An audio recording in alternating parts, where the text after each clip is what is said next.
New Thought Media Network. We are a global broadcast network of positive music, media, and entertainment, inspiring humanity's evolution along the journey of enlightenment and creating a world of love, peace, empowerment, and prosperity for all. New Thought Media Network. Positively inspiring.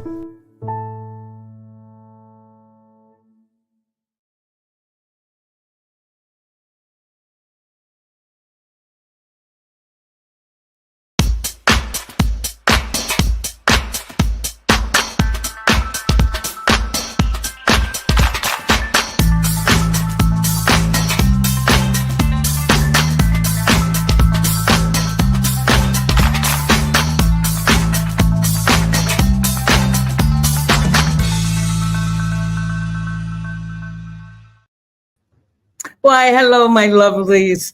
It's me, yes, me, Bonnie Gonzalez, your doula for grief. Welcome. I thank you. If you're returning, I thank you for coming back. I am so honored to know that we have a relationship, that you're trusting me to come back week after week to hear our topics and themes and have discussions around grief. And if this is your first time, welcome, welcome, welcome. Know that you have today come to the right place to begin your healing from grief, to begin that healing journey. You've come to the right place. And therefore, what I would invite you to do, love for you to do, just sit back. Make this next hour about you and for you. Grab a cup of coffee, cup of tea, if it's wine time, whatever, but make this about you and for you. Drop a comment, leave a question. I'd love to answer any questions that you have. It doesn't matter when you're watching this, because if you leave a comment, I still get it. If you leave a question, I still get the question.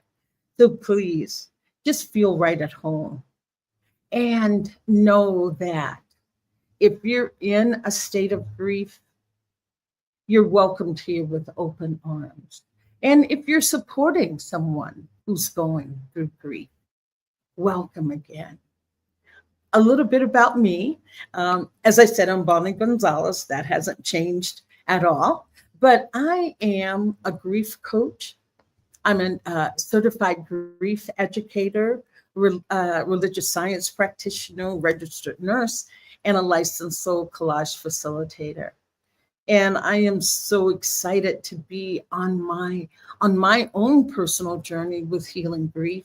And also, I know that this is my life purpose. It's a passion that I have to bring grief out of the shadows of our lives and bring it right smack into the middle of our lives. Grief is one of life's biggest teachers. Grief is truly, truly a transformative process. And so I want us to be able to talk about it. I want us to be able to share our feelings about it.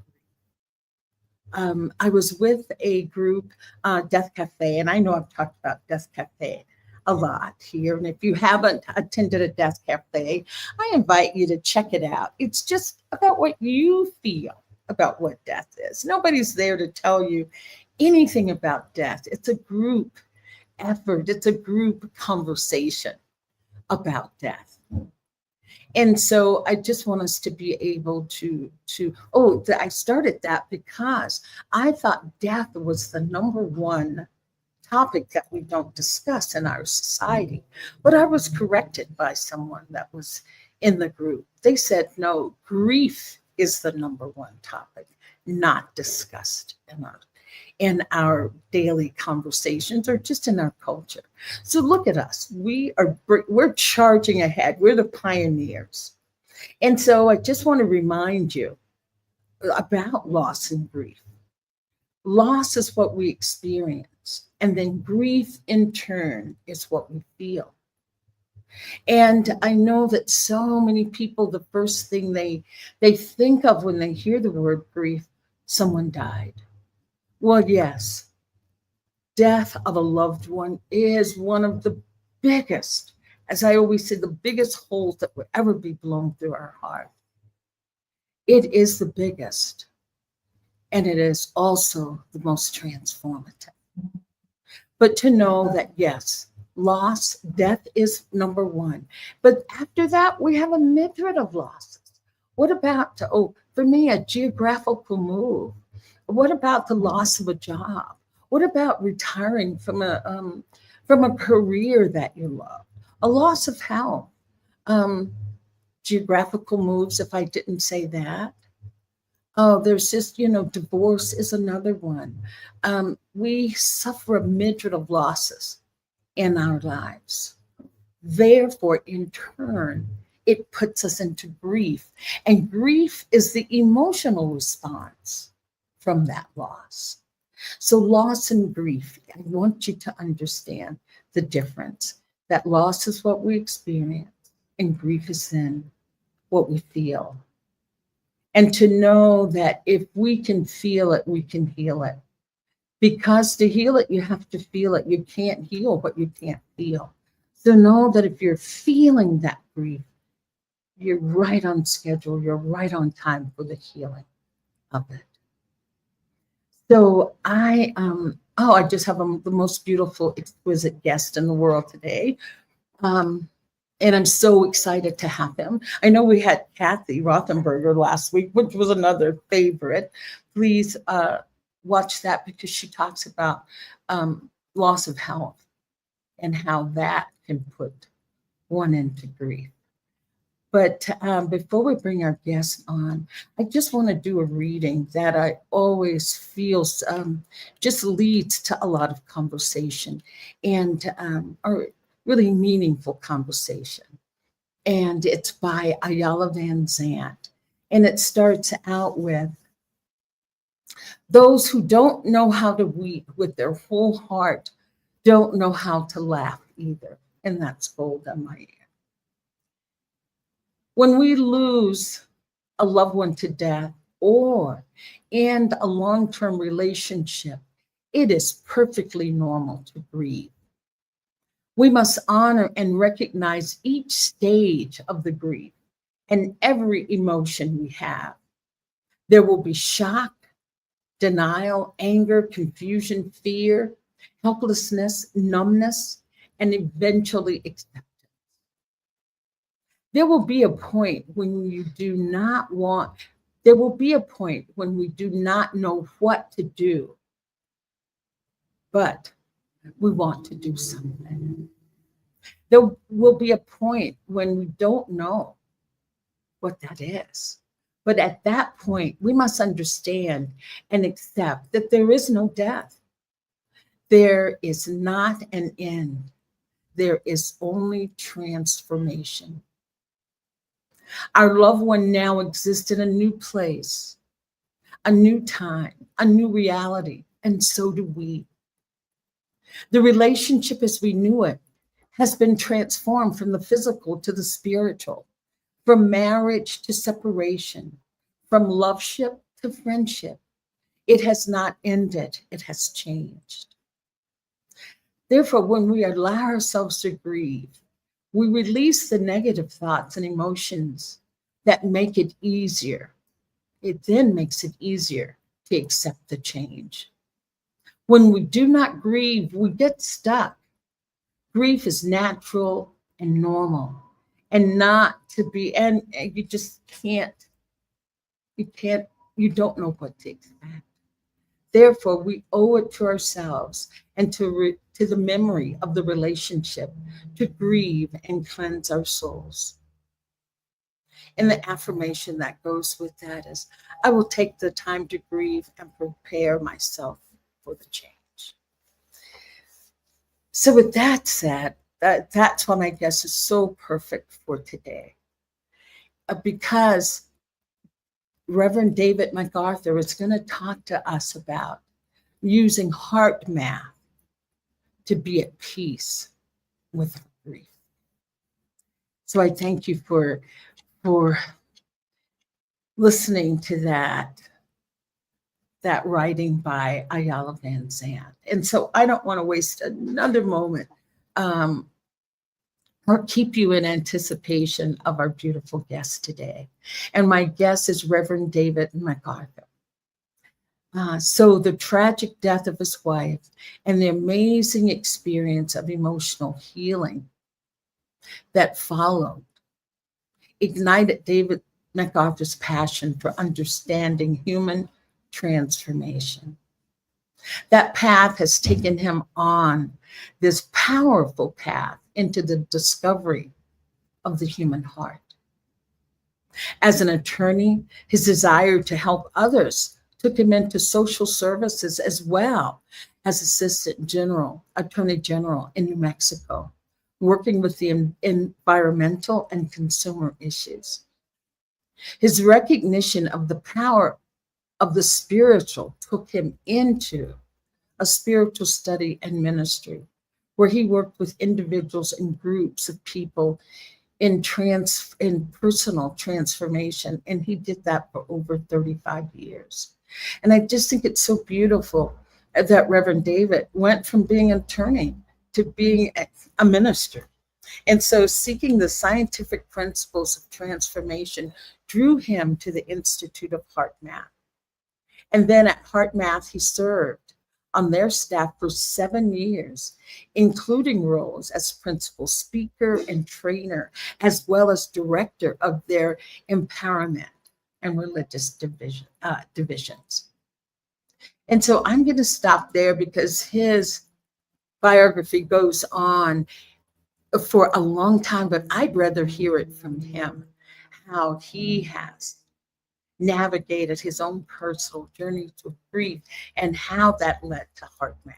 So help me in welcoming and bringing on Reverend David McArthur. And thank you so much, David, for your yes, yes, yes. I thank you for that. And it was a yes on a short notice. So that makes it even more special. So how are you? I'm doing great, Bonnie. What a treat to be with you. Oh, This is a treat to experience you this way, and I just have such appreciation for what you were sharing with people. The power and the meaningfulness and the pain and struggle of the yes. grief experience. Yes. And I'll be honest, David, I did not realize that you had such a personal loss. And are you comfortable with talking about that today? As we lead into allowing HeartMath to be one of the tools or the big tool that we use to be at peace with our grief. Yes, Bonnie. One of the things that took place there in dealing with my wife's death, and it was a very, very sudden situation because she was murdered, and so there was an instantaneous Mm, loss, and I was a young man. I was about to study for the bar to enter law. So, mhm, we were just a young couple with a little baby, mm, and I had no idea how to deal with something this impactful or profound. So mm, the things that I then went through and learned in that experience were why years later I recognized how helpful the techniques from HeartMath were, because they followed the experience that resulted in a profound healing for me. mhm. And before we go any further, David, I do want to offer my heartfelt condolences and applaud your bravery for being able to speak with others today about that. And one thing I always ask is what is your wife's name? What was her name? Her name was Kathy. Kathy. Yes. Yeah, so let's keep Kathy's memory alive by Yes. saying her name. So Kathy is with us as well. Yes. So you were not with HeartMath when this tragedy started, Yeah. correct? So how did you move into HeartMath, or what was the steps that transpired after Kathy's death? So the thing that I found was, Bonnie, the feelings Mm, were growing more and more intense after her loss. And there were a couple issues for me. mm-hmm. One was our baby daughter was, at the time of her death, was just about to turn 1. Oh, gosh. And I realized that as powerful as my loss was, hers was even greater, because her mother was everything in her world. Mm-hmm. And she had no way of understanding why suddenly her mother wasn't there.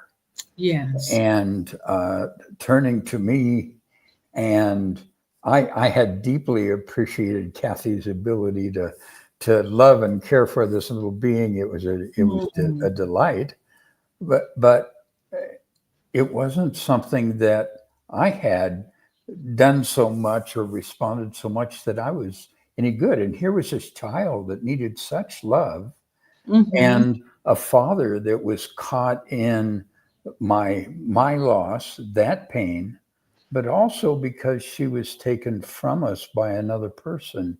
Yes. The resentments and the angers that are strong and can just be overwhelming. Mm-hmm. So here was a need of a child and a father who was so engulfed by his own pain that what I recognized is, I'm not able to respond with the love she needs. Yeah. Yeah. Yes, you're in grief. You're Yes. grieving. And part of the awareness is I couldn't be in the pain and grief and feel love at the same time. Mm-hmm. And she needed that.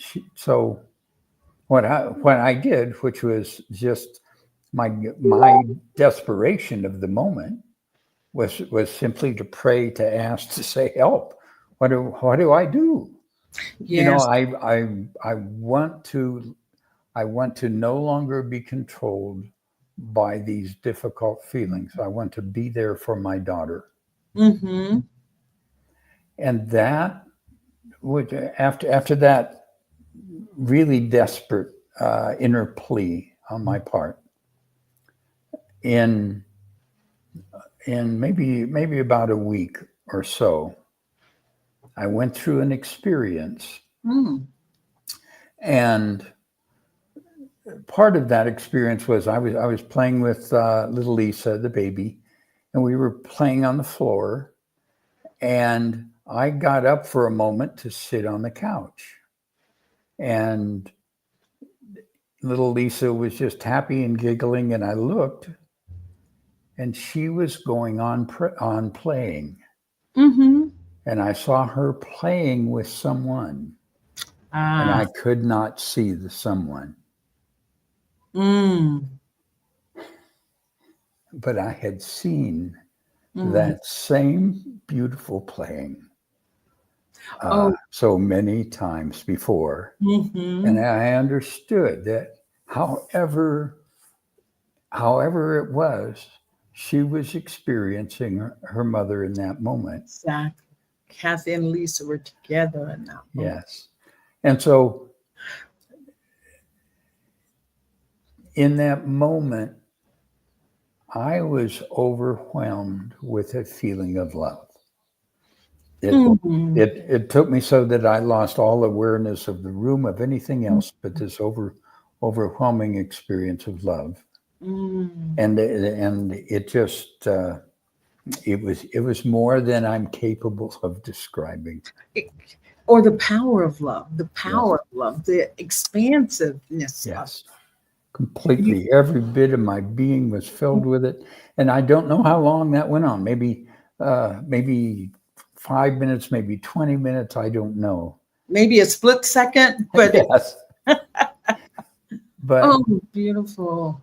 and then And then I was back. I was there, aware of my little daughter, and she was quiet, and I felt a very deep peace.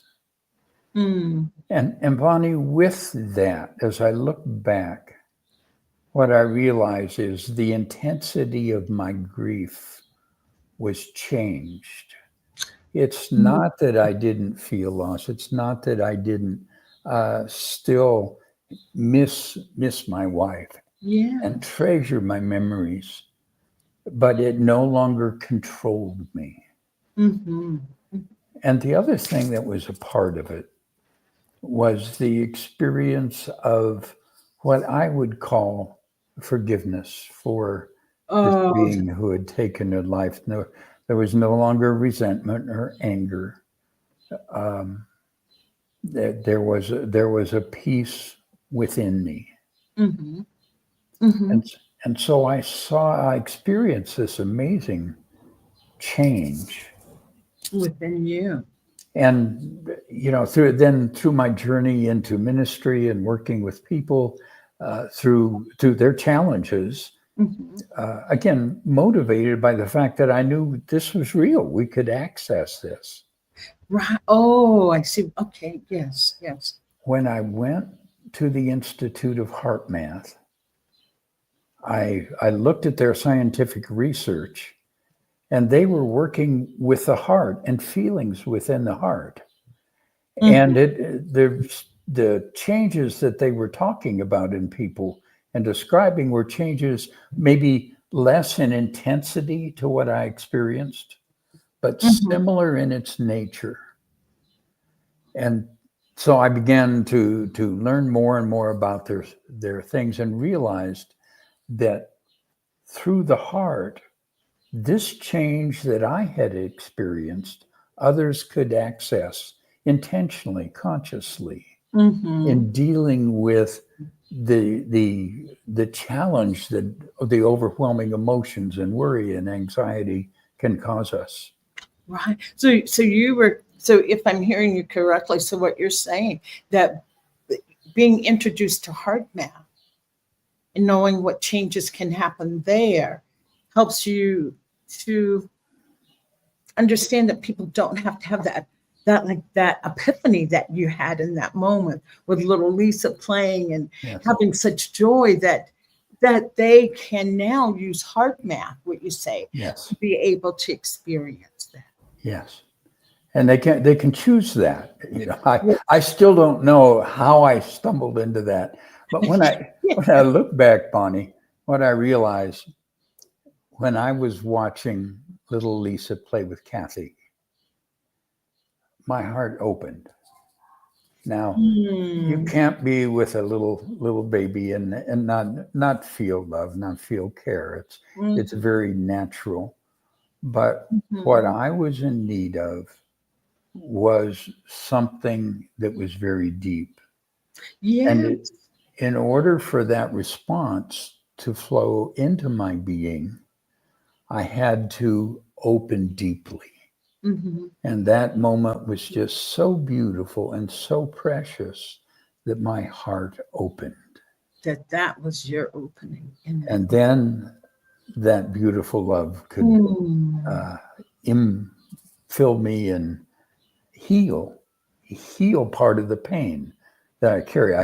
I think of our loss as a wound. Oh, yes. And yes. we need to care for that wound. We need to heal it. Mm-hmm. And so I just got major medicine that day. Oh, major medicine, major medicine. Oh, that is a testimony to the statement that love is the greatest power of all. It is. Love is the greatest. That is a true testimony to that. And even with the circumstances being so horrific, Irvin David, I feel that having little Lisa was the biggest gift that could have entered your life the day that she was born. Let's put it that way. It's really true. And one of the things, because I worked with many people, I'm aware that there are many people that are in the world I would have been without her. In other words, we're highly mental. You know, I was a lawyer. I'd done lots of education. You know, I had learned how to use my mind very well. I had no instruction on how to use my heart. And we work with the heart through our feelings. And many of us had never learned to understand our feelings, to recognize how to work with them. What was something we need to let go of, and what was something we needed to embrace. So it's a challenge. Now I'm putting it in the context of kind of males of my time and generation. Yes. Yeah. Go ahead. Say It's it. true for a lot of us. I mean, it's women, it's men, it's young people, Yes. as well as us older folks. Yes. Yes. I was just going to say I studied to be a life coach, and the subject came up about emotions and feelings, and talking about people can't even name feelings. Reverend David, they gave us a long list of emotion. I mean, that we had to have a list that we couldn't say I'm angry, I'm traumatized, I'm despondent. Yeah. I just couldn't get over that they actually passed out a list of emotions, and it was a lengthy list, but I just thought, wow, we can't access our feelings. We can't give words to them. We can't verbalize them. And that's what I love about you in HeartMath. And I don't want to give anything away, because I want you to maybe give, I call it the elevator pitch for what is HeartMath. What is that? Am I doing calculations in my heart? Multiplication, subtraction, when I think of math. So, good place to start. Let me share how those two incongruous words come together. The founder of HeartMath realized that the real power that we were working with was through the heart, and that learning to access the heart and the amazing intelligence within it was not just an arbitrary thing or a sweet thing, but that it was actually mathematical. That if you do this plus this, you get that. I see. And so it didn't come out of a religious movement or anything like that. It came out of science recognizing, if you do this and you do that, this is the result. And that change then takes us into a different state of intelligence. It takes us into a different emotional state. And we experience ourselves differently. So it's that combination of working with the heart.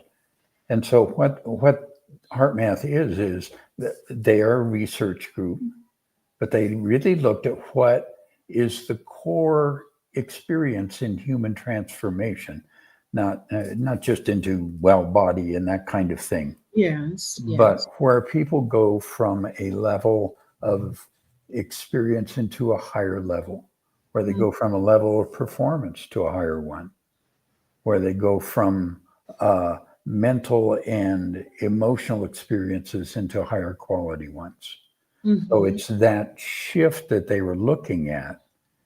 And they found a very interesting discovery that when you feel certain feelings that are related to the heart, let's just say love.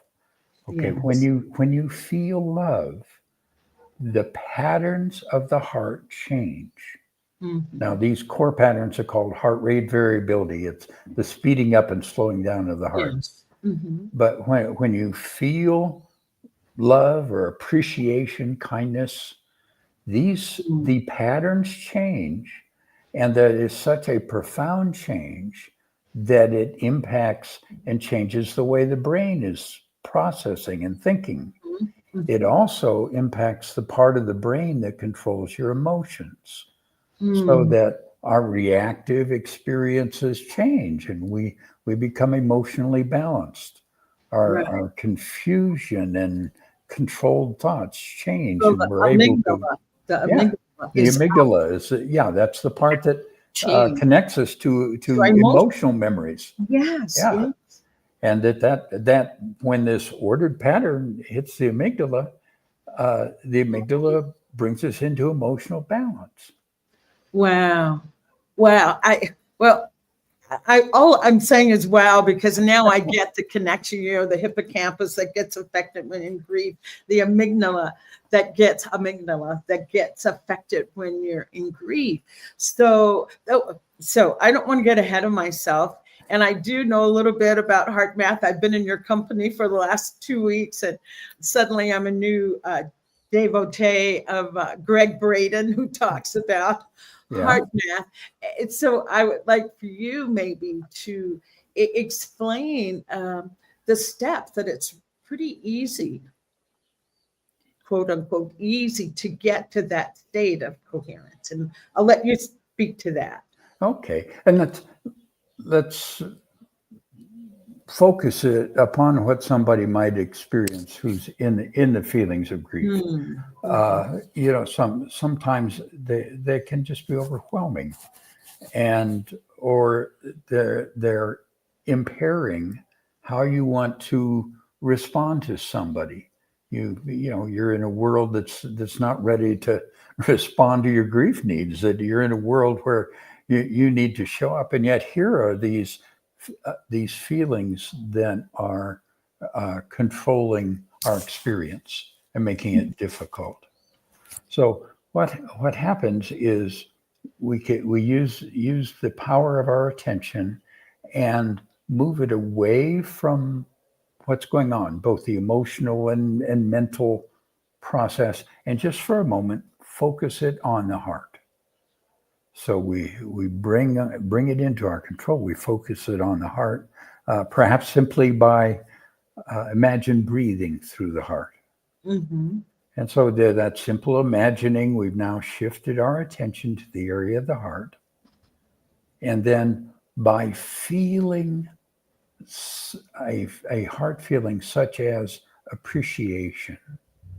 Okay, it's an easy feeling to get to, but feeling it sincerely will bring about that change within the heart, which changes the brain and the emotions. And so we're no longer controlled by the feeling. Now, it's different to have a feeling, being aware of it, than to be controlled by it. Control and having your behavior, acting out of that. Yes. Emotional state. Yeah. And so then we have the capacity to respond to something before us. And I think one of the things that helped me in the years through Kathy's death and my grief was that I would intentionally go to appreciation. I see. That yes, I had lost that experience, but I was so grateful I had had the experience, and I could think of moments together, and again, not going through the head saying, but then this happened, what about this? And, that stuff, but simply going, that was a beautiful moment. That's a beautiful feeling. And I could enjoy that we had that together. And so it's as though the grief and feelings and the appreciation were side by side, and they were okay with each other. I didn't need, I wasn't controlled by the grief. The feelings were just, they were beautiful. And it let me go forward, treasuring the life that we had together instead of controlled by the loss of that life. So I hear you, and I can even feel into that sense of appreciation that you're talking about. And so what you say that I'm sure you've heard of that term, spiritual bypass. Have you heard? that, oh yeah, just think positive. Just think positive. Keep your thoughts in the positive, and if you're going to negativity, then you're not spiritually evolved. Blah blah blah. So, I think of it as spiritual malpractice, actually. I love having new words in my vocabulary. Spiritual malpractice. So what do you say to those people that would say, "Oh, this is just spiritual bypass now. You're just focusing on that." First of all, you aren't bypassing. You're giving them permission to be there, but you're also saying you're not the only part of me. Yes. There's a whole part of me that is much more than this. Right. So you can exist, but you exist within me. You aren't all of me. So I can acknowledge the loss. That's very real. And there's pain in that. That's also real. But that is not the only reality. It is a part of the reality I'm going through. Exactly. But also the love I shared, the appreciation I shared, the wonderful moments, they are, if in a sense to me, they're more real because they were us together. Oh, that is beautifully said. That is beautifully said. And what I found is that over years, it has let my relationship with Kathy grow into a treasuring of each other. I still sense her wonderful presence, occasionally touching my life or our daughters. But when it is, it brings that gratitude now into its fullness rather than loss. It amplifies that gratitude even more. The gratitude gets super amplified. Yes.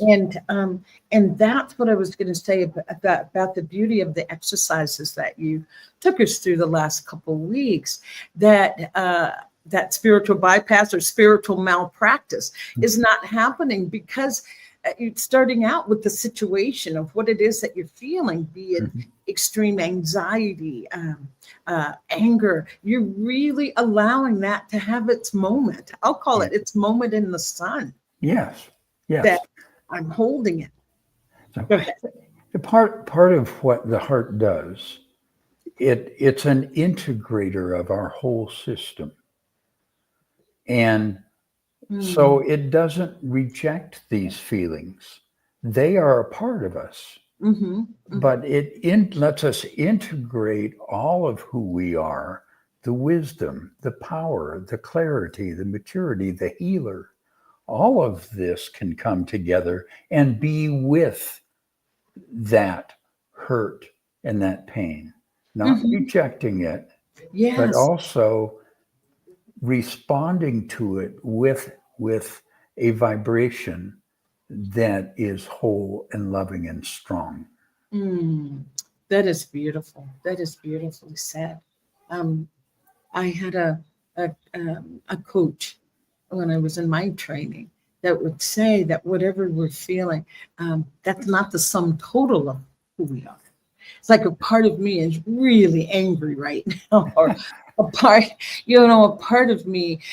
But I was going to say, now that I'm saying that, I'm feeling somewhat of a difference. Like I can say, yes, a part of me is really angry. A part of me is very nervous. But then when I think about the love, it's like love feels like it's it supersedes it all. Yes. Oh, yes, I am the embodiment of love with parts that could be angry or parts that could be nervous.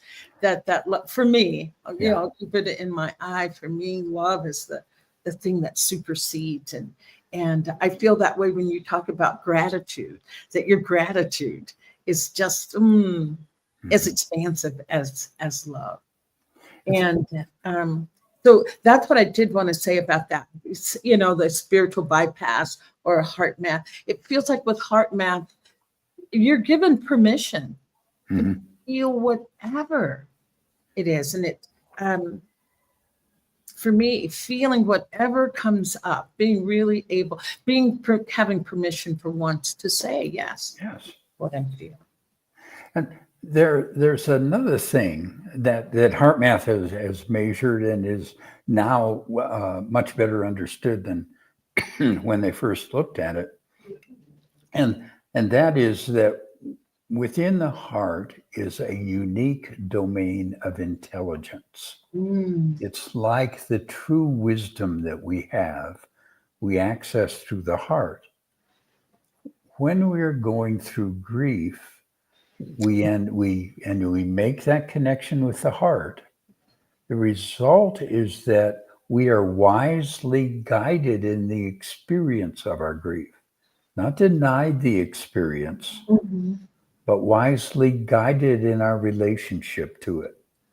It's like there's a sacred process in the experience of the grief, but there's also that wisdom that says, okay, yes, this is a time to let yourself deepen in the loss or the pain. And okay, now now you're going in self-indulgent, pick yourself up and let's go forward for a while. Okay. Right. You're in loss, but wow, look what you had and look at what's around you. The sunshine is out. There are wonderful people in your life. So it brings us into wholeness. It brings us into balance, not excluding, but including all of us. Okay. And that's the heart's wisdom. The wisdom is it wisdom versus knowledge of the heart? There's a difference. So I've tend to identify my knowledge as head. Yes. The wisdom's different. It brings things towards a wholeness. So my feelings that come from loss are integrated into all of who I am. And they aren't the only part of me, but they're a valuable part. But I get to experience them from my wholeness instead of simply by immersion into that one aspect of myself. Okay. I've got questions. I've got questions, and I'm trying not to be too scientific or anything like that. Just that I'm a nurse and I'm a nurse, and it's like, okay, I'm being told that our heart has these neural pathways, even more intensified than our brain. And the idea is that if we can feel into our heart, and as you said, not being coming from those negative emotions, negative emotional states, shifting the heart. So then the heart and brain are in coherence. Can you talk about that? Because, and here I'll state why I'm asking that, because I talk a lot about when people are in grief, especially those initial states of grief, that 10% of your brain is truly occupied trying to make sense of this, trying to, put our ducks in a row. How's life changed? Just making sense of all of that. And that's, they said that the hippocampus starts to excrete more cortisol, and then the amygdala is like all out of whack, and you can't sleep, and your emotions are all over the place. So I just wanted to ask you to speak to that heart and brain connection. Okay, couple things there. One is I talked about that change, how the heart shifts to an ordered, what we would call coherent pattern. Yes. And that coherent pattern then impacts and changes the brain. Part of what happens is in that when the stimulus, the challenges before us become too much, is the emotional patterns that are triggered through the amygdala, then it gets to be like a cycle that just builds. And we end up feeling overwhelmed because the coherence affects the thalamus, which passes the information over the cortex so we can think about something. Right. That moves from a disordered to an ordered pattern so that we actually get clearer thinking. If you will, you get smarter when you've activated your heart.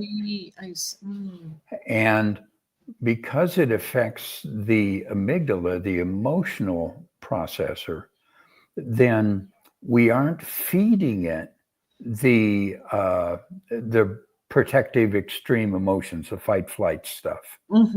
And the result is that within the body, the producing of cortisol and adrenaline changes.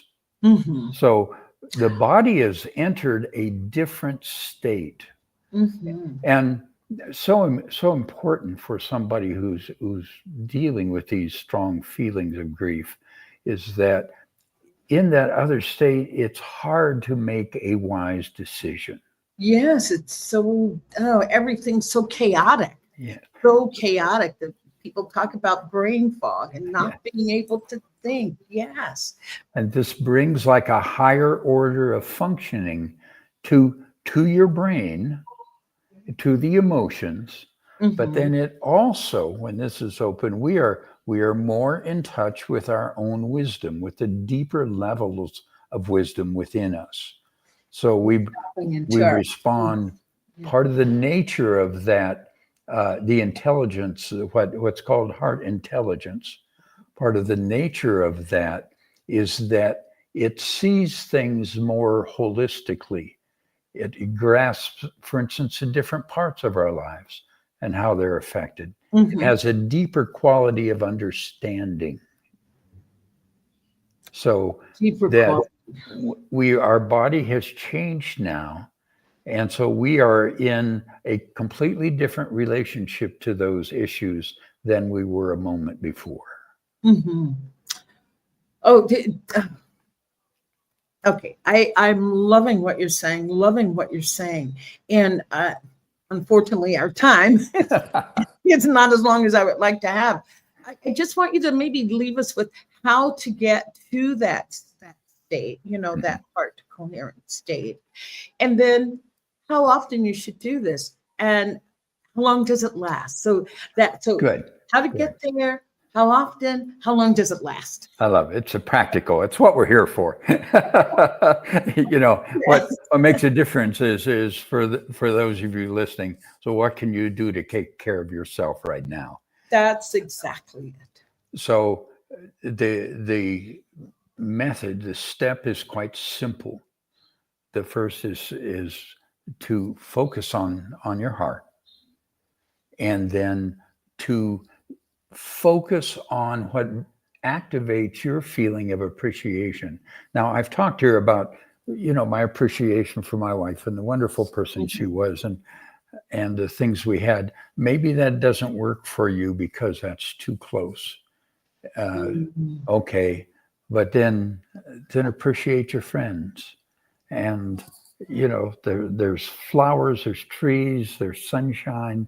There are simple things in our lives that we can feel, and let yourself feel that. Just breathe it through your heart. Then these changes take place within the body. You'll find you're more calm and clearer. Yes. And that's, we're talking about 2 or 3 minutes. We're not talking about going off on a retreat. This is in the room where it's happening. And Reverend David, you did talk about breathing into your heart, allowing your heart to be the source of within our lungs, but our heart is what's breathing us as we're doing this beautiful appreciation work. That you're feeling the appreciation through your heart. Yes. And going to it a couple of times a day, I find there's so often when we need it, we don't do it. Exactly. But you can look back and say, oh, all morning I've been going through this, and now it's late in the evening. Okay, but it's still there. So do it. Make that change. Give that gift to yourself. It takes care of your body It takes care of your emotional and mental system. Mhm. And it's a wonderful thing, even though we have experienced loss and it's tragic in whatever its form. We are Yes. still valid in feeling good, in enjoying the simple pleasures that are present in life now. Right. So, how long would I do this breathing of appreciation, allowing my heart to breathe and feeling the appreciation? How long should I do this?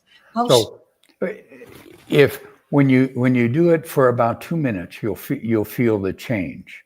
okay. Okay, one of the great things then is as you're going along, just check.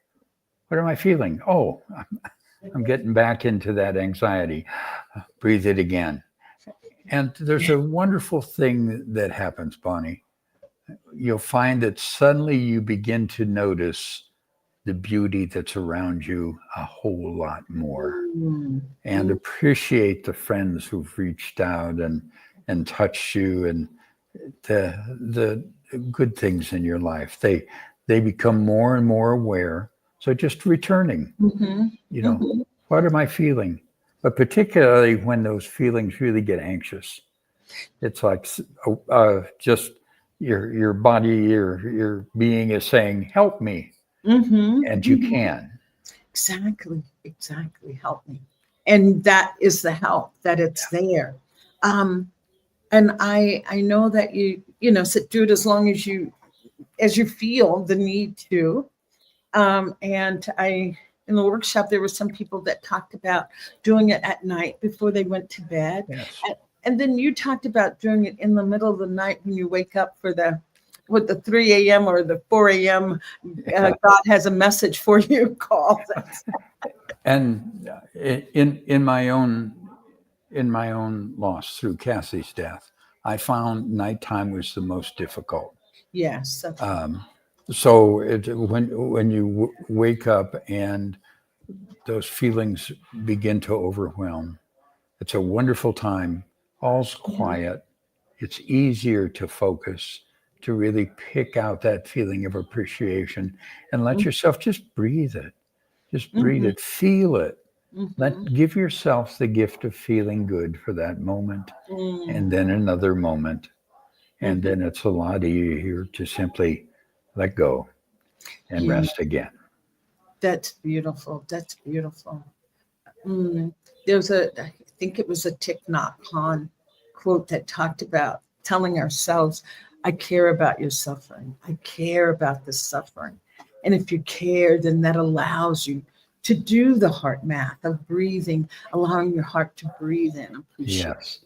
Care is just like that feeling of appreciation, feeling Yes. that care and the care for yourself. You It know, that's I love it. Sometimes you just need to give yourself a hug and I'll suddenly, do that whoa, right. I'm feeling loved. It's okay. Yes, yes, I care about you. I Yeah. care about you. I care about your suffering. Oh, I think that's just so beautiful. And it's such a tool, Reverend David. That's right. It's so easy. It's just so easy. Sometimes it's the easy things that elude us. If somebody says, run fast and then stop and breathe heavy for 5 seconds and then run again, you're more inclined to go, okay, well, but something this simple, it's like, wow, didn't know that feeling good and feeling self love could be so easy, that's so easily attainable right within reach Right within. without having to do any more. And I just thank you for the work that you're doing and how you're sharing it now in this in this beautiful stage of your life where you're just giving of this valuable information that will touch many. And heart math is new. Tell me how long it's been around. I mean, it's pretty much a new study. Oh, What you say the 90s? Was it the 90s? I discovered HeartMath. It's probably about 30 years ago. It No. was just starting. They were just getting their research out. They were beginning to learn, and 30 years, really? and then it's quite a while until it could begin to have an impact. And now they've got enough research that because transforming from our anxiety and our worry to states of wisdom and peace is so, it doesn't matter what you're doing, it's helpful. So it's in business, it's in the medical institutions, it's for children and education.